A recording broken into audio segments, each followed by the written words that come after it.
This video is sponsored by my OnlyFans, where I do my meaningful sex educational content, fitness, health, nutrition, relationship advice, and more.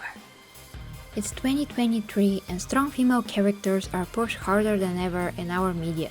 Movies, games, and TV shows. Everywhere we turn, there they are. Does this mean that we didn't have them before? No, on the contrary, we did. But what is the difference? Let's look at then and now. Back in 1995, there was a spin-off show of Hercules, The Legendary Journeys. It was called Xena Warrior Princess. Xena was a character that originally was meant to be a villain and a very worthy adversary to Hercules. A monster through her deeds and a huge challenge to overcome. But after 3 successful episodes that are now referred to as the Xena trilogy, the character became so popular that the creators behind Hercules decided to go with her own show. Xena's story in the show was a direct continuation of her arc in Hercules. She was no longer a villain, but a lonely warrior trying to find her new way. She stumbled upon Gabrielle, a young girl who was brave enough to stand against a group of warlord thugs who captured her village and family. Wanting to give up and leave the warrior path, Xena became a witness to that event. She quickly felt the urge to pick up her weapons back and start defending Gabrielle and her people.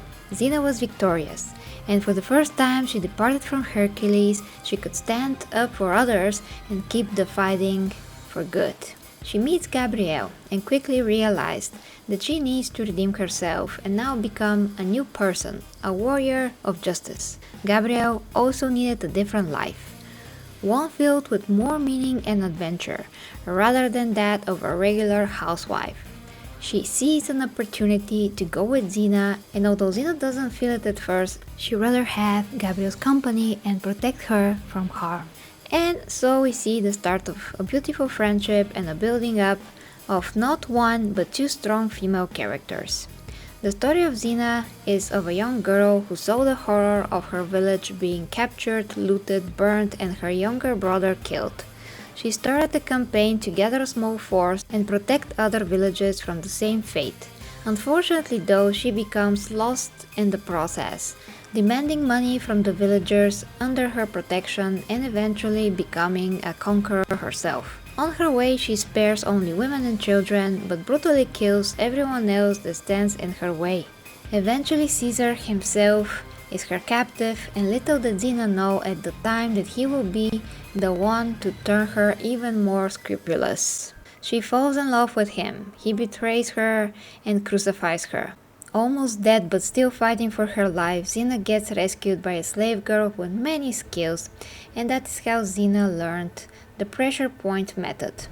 After her meetup with death, Xena swears to keep on going and conquer more and more. At one point, Xena has a child with one of her first real loves, Boreas. It is a boy named Soan. But knowing how her life is always dangerous with enemies watching all sides, Xena decides to leave Soan to one Centaur that is an enemy of hers. The warrior princess knows that he is a man of true honor, and she realizes what she is for a brief moment, makes the right decision, and Soan is left to be raised by this noble Centaur warrior. Years pass and Xena eventually goes to ancient China, called Qin at the time. Learns new ways of non-physical battle and wisdom from the Chinese empress Lao Ma. Lao Ma almost manages to cure Xena of her evil. Sadly, Xena was still too young and immature to wake up from her dark view of the world. But she still remains loyal to Lao Ma and eventually returns to her land for a new sinister mission. On this path of evil and vengeance, Xena is discovered by Ares, the Greek god of war, who finds her fascinating, inspiring, and amazing. A new weapon for his goals and plans for world domination. He takes Xena under his wing and teaches her many things. Gladly, Xena sees Ares is pretty toxic for her, and eventually she does break away from his influence and grasp. Ares and Xena continue to have some give and take moments throughout the series. Also a bit of a romance. And here we come to the redemption arc that is unraveled in Hercules and how he was the one who finally manages to show Xena who she can be and that she's not really evil at her core. Along with the story of the warrior princess, that of Gabrielle also continues to develop. Gabrielle becomes a new person.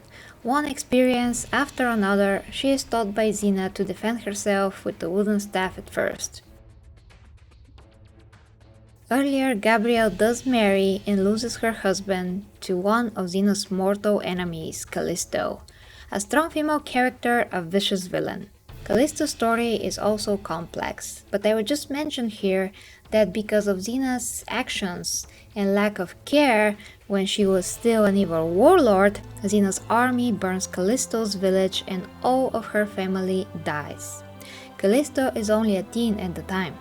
Consumed with grief and rage, she dedicates her life to becoming a great warrior and seeks vengeance on Xena. So once again, even in the face of truly evil female villain, we see someone that had to go through a traumatic event and will her way into becoming a totally different person, with a sole goal in life. With nothing to hold her back, Callisto kills Gabrielle's husband in cold blood. That leaves Gabrielle with a huge scar on her heart and soul. Xena is then convinced that she has to kill Callisto and that there's no redeeming her. That doesn't end her story though. Gradually, in the mid-seasons, Gabrielle goes through all kinds of hardships. She has to live through her first kill, a tragic event that was orchestrated by a demon god called Dayhawk. Completely broken inside, Gabrielle is made then pregnant by that said god, and thus destined to give birth to his demon child.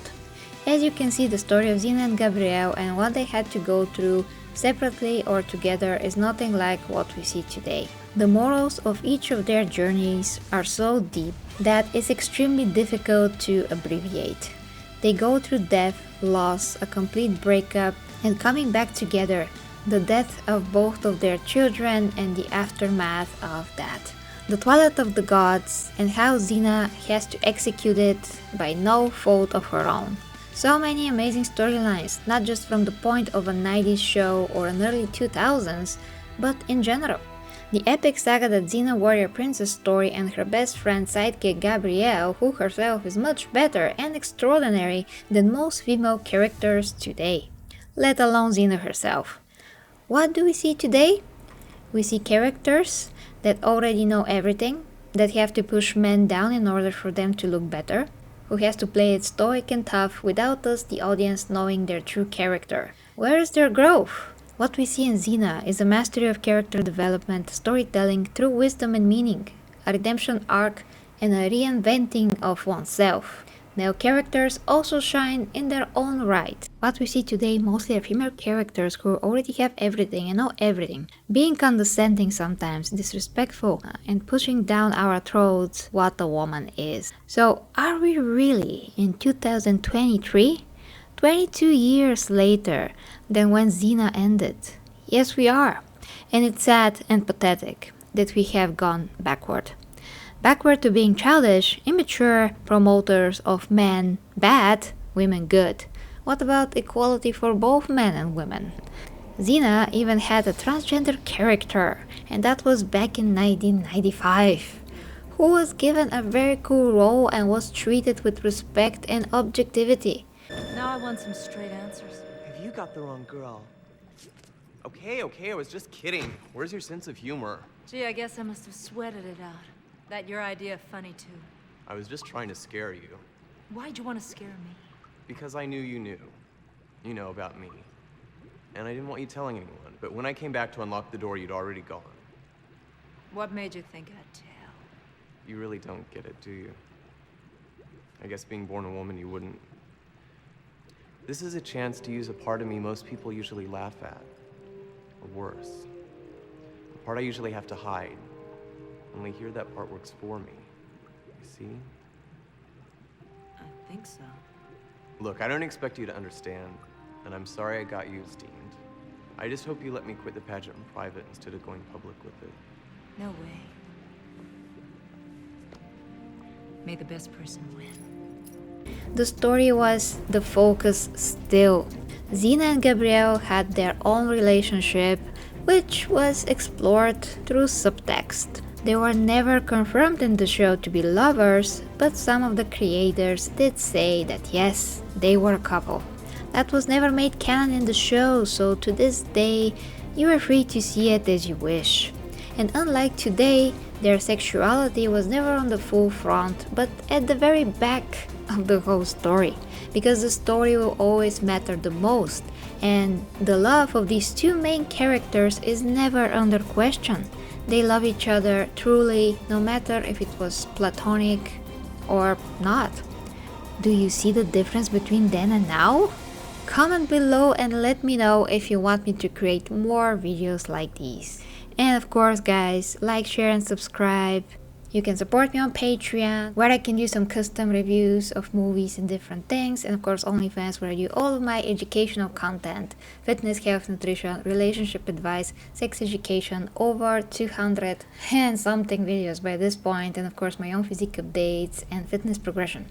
Love it guys, until next time, with me, Gary, and this was the Empress Show.